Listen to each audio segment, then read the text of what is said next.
Guys, welcome back to the channel. ಮೊದಲನೇದಾಗಿ W ಅವರೇ official ಆಗಿ 2025ರ male super star of the year ಹಾಗೆ female super star of the year ನ announce ಮಾಡಿದ್ದಾರೆ. ಟಾಪ್ 5 ನೇಮ್ಸ್ ಗಳನ್ನ ನಾವು ನೋಡೋದಾದ್ರೆ, ಮೊದಲನೇದಾಗಿ 2025ರಲ್ಲಿ female super star of the year Iyo Sky ಆಗಿದ್ದಾರೆ. ಅಂಡ್ ಎರಡನೇದಾಗಿ ಬೆಕ್ಕಿ ಲಿಂಚ್ ಅವರು ಇದ್ದಾರೆ. ಮೂರನೇದಾಗಿ ಸ್ಟೆಫನಿ ವ್ಯಾಕೇರ್ ಅವರು ಇದ್ದಾರೆ. ನಾಲ್ಕನೇದಾಗಿ ಸ್ಟಿಫನಿ ಸ್ಟಾಟನ್ ಅವರು ಇದ್ದಾರೆ. ಅಂಡ್ ಐದನೇದಾಗಿ ನಯೋಮಿ ಅವ್ರನ್ನ ಡಬ್ಲ್ಯೂ ಅವರು ಲಿಸ್ಟ್ ಅಲ್ಲಿ ಆಡ್ ಮಾಡಿದ್ದಾರೆ. ಅಂಡ್ ಈ ಕಡೆ male wrestler of the year list ನ ನೋಡೋದಾದ್ರೆ, ನಂಬರ್ 1 ನಲ್ಲಿ ನಮ್ಮ ಸಿನೇಷನ್ ಲೀಡರ್ ಜಾನ್ ಸಿನಾ ಅವರು ಇದ್ದಾರೆ. ನಂಬರ್ 2 ಅಲ್ಲಿ ಗಂತರ್ ಅವರು ಇದ್ದಾರೆ. ನಂಬರ್ 3 ಅಲ್ಲಿ ಸಿಎಂ ಪಂಕ್ ಇದ್ದಾರೆ. ನಂಬರ್ 4 ಅಲ್ಲಿ ಡರ್ಟಿ ಡೊಮಿನಿಕ್ ಮಿಸ್ಟೀರಿಯೋ ಅವರು ಇದ್ದಾರೆ. ನಂಬರ್ 5 ಅಲ್ಲಿ ನಮ್ಮ ಜೇ ವುಸೋ ಅವರು ಇದ್ದಾರೆ. Jey Uso wrestler of the year award ಅಲ್ಲಿ ನಂಬರ್ 5 ಅಲ್ಲಿ ನಿಜವಾಗ್ಲೂ ಆಶ್ಚರ್ಯ ಆಗ್ತಾ ಇದೆ. ಏನೇ ಆಗ್ಲಿ, women wrestler of the year 2025ರಲ್ಲಿ ಇಯೋಸ್ಕೈ ಅವರು ಆದ್ರೆ, male wrestler of the year 2025ರಲ್ಲಿ ನಮ್ಮ ಜಾನ್ ಸಿನಾ ಅವರು ಆಗಿದ್ದಾರೆ. ಲಿಟರಲಿ ಡಿಸರ್ವಿಂಗ್ ಅಂತಾನೆ ಹೇಳ್ಬೇಕು. ಇವರಿಬ್ರು ಕೂಡ ನಂಬರ್ 1 ಸ್ಥಾನದಲ್ಲಿ. ನಿಮ್ಮ ಪ್ರಕಾರ 2025ರ ಮೇಲ್ ಹಾಗೆ women wrestler of the year ಯಾರು? ನಿಮ್ಮ ನೇಮ್ ನು ಕೂಡ ಕಮೆಂಟ್ ಸೆಕ್ಷನ್ ಅಲ್ಲಿ ಕಮೆಂಟ್ ಮಾಡಿ. ನೆಕ್ಸ್ಟ್ ಅಪ್ಡೇಟ್ ಕಡೆ ಬರೋದಾದ್ರೆ, ಇದಿರ್ತಕ್ಕಂಥದ್ದು ಒಂದು ಶಾಕಿಂಗ್ ನ್ಯೂಸ್ ಬಗ್ಗೆ. ನಮ್ಮ ತಮಾಸೋ ಚಾಂಪಾ ಅವರು ಡಬ್ಲ್ಯೂ ಕಂಪನಿನ ಲೀವ್ ಮಾಡ್ತಾ ಇದ್ದಾರೆ. ಬಾಡಿ ಸ್ಲಾಮ್ ಅವರ ಅಪ್ಡೇಟ್ ಗಳು ಬರ್ತಿರೋ ಪ್ರಕಾರ, ತಮಾಸೋ ಚಾಂಪಾ ಅವರ ಕಾಂಟ್ರಾಕ್ಟ್ ಇನ್ನೇನು ಎಕ್ಸ್ಪೈರ್ ಆಗ್ತಾ ಇದೆಯಂತೆ.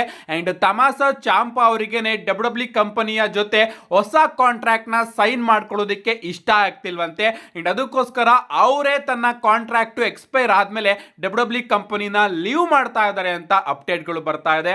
Literally bad news good news ನನಗಂತೂ ಅರ್ಥ ಆಗ್ತಾ ಇಲ್ಲ. ಅಫ್ಕೋರ್ಸ್ ತಮಾಸೋ ಚಾಂಪಾ ಅವ್ರನ್ನ ಡಬ್ಲ್ಯೂ ಅವರು ಚೆನ್ನಾಗಿ ಯೂಸ್ ಕೂಡ ಮಾಡ್ಕೋತಾ ಇಲ್ಲ.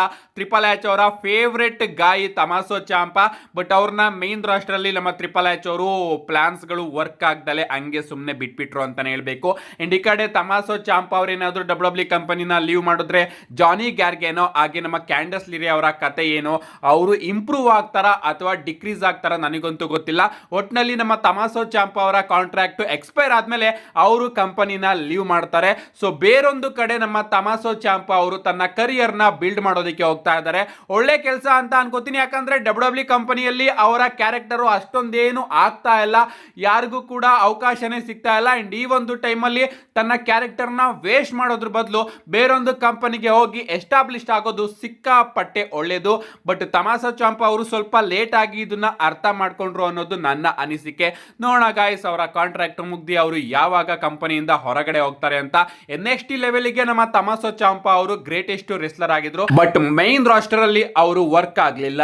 ನೆಕ್ಸ್ಟ್ ಅಪ್ಡೇಟ್ ಕಡೆ ಬರ್ದಾದ್ರೆ, ಇದ್ರತಕ್ಕಂಥದ್ದು ವೈಪರ್ ರ್ಯಾಂಡಿ ಆರ್ಟನ್ ಅವರ ಬಗ್ಗೆ. ನಿಮ್ಗೆ ಗೊತ್ತಿರಬಹುದು, ನಿನ್ನೆ ಸ್ಮ್ಯಾಕ್ ಡೌನ್ ನಲ್ಲಿ ನಮಗೆ ವೈಪರ್ ರ್ಯಾಂಡಿ ಆರ್ಟನ್ ಅವರ ರಿಟರ್ನ್ ನೋಡೋದಕ್ಕೆ ಸಿಕ್ತು. ಅಂಡ್ ಆ ಒಂದು ರಿಟರ್ನ್ ಗೆ ಡಬ್ಲ್ಯೂ ಎಲ್ಲಾ ಸೋಷಿಯಲ್ ಮೀಡಿಯಾ ಪ್ಲಾಟ್ಫಾರ್ಮ್ಸ್ ಗಳಲ್ಲೂ ಕೂಡ 15 ಗಂಟೆಗಳಲ್ಲಿ 45 ಮಿಲಿಯನ್ ವ್ಯೂಸ್ ಬಂದಿದೆ. ಲಿಟರಲಿ ನಮ್ಮ ರ್ಯಾಂಡಿ ಆರ್ಟನ್ ಅವರು ಬಿಗ್ಗೆಸ್ಟ್ ಡ್ರಾ ಅನ್ನೋದನ್ನ ಮತ್ತೊಮ್ಮೆ ಪ್ರೂವ್ ಮಾಡ್ಕೊಂಡಿದ್ದಾರೆ. ಬಟ್ ನಮ್ಮ ಟ್ರಿಪಲ್ ಎಚ್ ಅವರಿಗೆ ಏನ್ ಊರಿನೋ ಗೊತ್ತಿಲ್ಲ, ರ್ಯಾಂಡಿ ಆರ್ಟನ್ ಅವ್ರನ್ನ ಚೆನ್ನಾಗಿ ಬುಕ್ ಮಾಡ್ತಾ ಇಲ್ಲ. Finally smack down back stage ಅಲ್ಲಿ ನಮ್ಮ ರ್ಯಾಂಡಿ ಆರ್ಟನ್ ಅವರು ಕೋಡಿ ರೋಡ್ಸ್ ಅವರಿಗೆ ಚಾಲೆಂಜ್ ಏನೋ ಮಾಡಿದ್ದಾರೆ. ಒಮ್ಮೆ ನೀನು ಡ್ರೂ ಮ್ಯಾಕೆಂಟೈರ್ ಅವರ ಸ್ಟೋರಿನ ಫಿನಿಶ್ ಮಾಡಿ ಬಂದ್ ಕೂಡಲೇ ಆ ಒಂದು ಚಾಂಪಿಯನ್ಶಿಪ್ ಗೆ ನಾನು ಬರ್ತಾ ಇದ್ದೀನಿ ಅಂತ.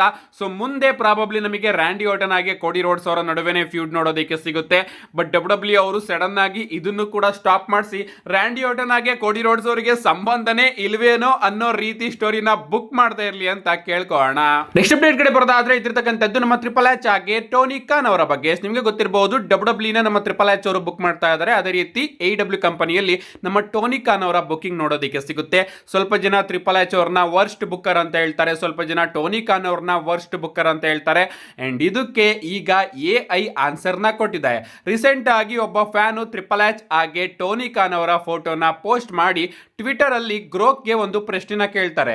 ಹೇ Grok, remove the worst wrestling booker from this image and keep the best one ಅಂತ. ಅದಕ್ಕೆ ಗ್ರೋಕ್ ಟ್ರಿಪಲ್ ಎಚ್ ನ ರಿಮೂವ್ ಮಾಡಿ ಟೋನಿ ಖಾನ್ ಅವ್ರನ್ನ ಮಾತ್ರ ಇಟ್ಕೊಳ್ಳುತ್ತೆ. ಅಂಡ್ ಆ ಒಂದು ಟ್ವೀಟ್ಗೆ ನಮ್ಮ ಟೋನಿ ಖಾನ್ ಅವರು ಥ್ಯಾಂಕ್ ಯೂನು ಕೂಡ ತಿಳಿಸಿದ್ದಾರೆ ಗ್ರೋಕ್ಗೆ.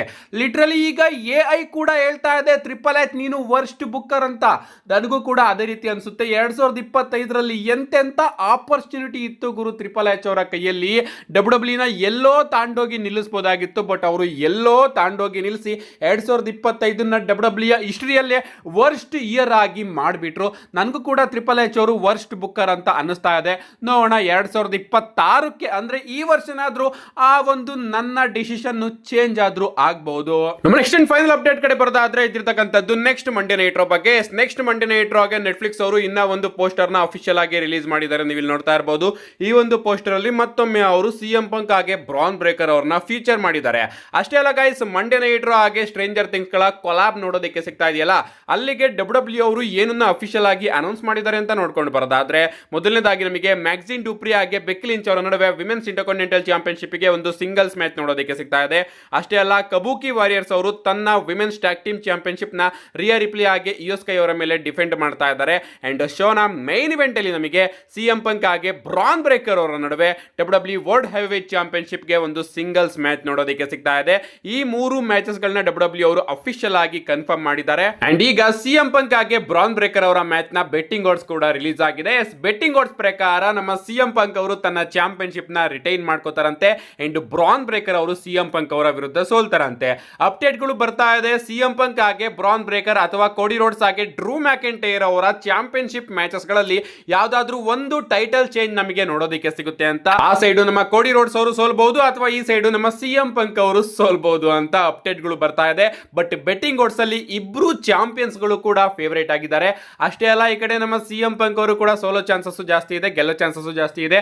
ಆ ಕಡೆ ನಮ್ಮ ಕೋಡಿ ರೋಡ್ಸ್ ಅವರ ಬಗ್ಗೆ ಮಾತಾಡೋದಾದ್ರೆ, ರ್ಯಾಂಡಿ ಆರ್ಟನ್ ಅವರು ಈಗಾಗಲೇ ಕೋಡಿ ರೋಡ್ಸ್ ಅವರಿಗೆ ಚಾಲೆಂಜ್ ಮಾಡಿರೋದ್ರಿಂದ ಕೋಡಿ ರೋಡ್ಸ್ ಅವರು ಕೂಡ ಸೋಲ್ತಾರ ಅನ್ನೋದು ಒಂದು ದೊಡ್ಡ ಡೌಟ್ ಕಾಣಿಸ್ತಾ ಇದೆ. ನೋಡೋಣ, ಮುಂದಿನ ವಾರ ನಮಗೆ ಎಲ್ಲ ಗೊತ್ತಾಗುತ್ತೆ, ಯಾರು ಗೆಲ್ತಾರೆ ಯಾರು ಸೋಲ್ತಾರೆ ಅಂತ. ನಿಮ್ಗೆ ಅನ್ಸುತ್ತೆ ಇದ್ರ ಬಗ್ಗೆ ನಿಮ್ಮ ಅನಿಸಿಕೆನ ಕಮೆಂಟ್ ಮಾಡಿ ಅಂತ ಹೇಳ್ತಾ, see you guys in my next video.